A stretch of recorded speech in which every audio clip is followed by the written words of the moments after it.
So guys, সবার আগে এই টিকটক ভিডিওটা দেখো, এরপরের ফানি কমেন্টস গুলো পড়বো। Let's go.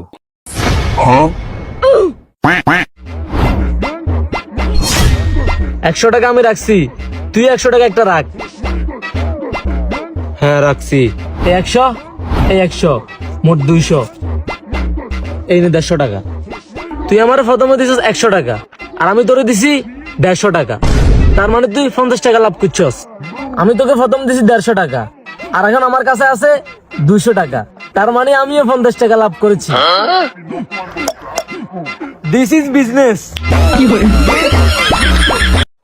तो चलिए शुरू करते हैं। সেই ছিল 5টা। আচ্ছা, তা না হই বুঝলাম বিজনেস, কিন্তু লাভের টাকাগুলো আসলো কই থেকে? এই হিসাব মিলাইতে গিয়ে আমি 3 দিন কমাইছিলাম। এইভাবে চললে একদিনও লাগবে না ফকির হতে।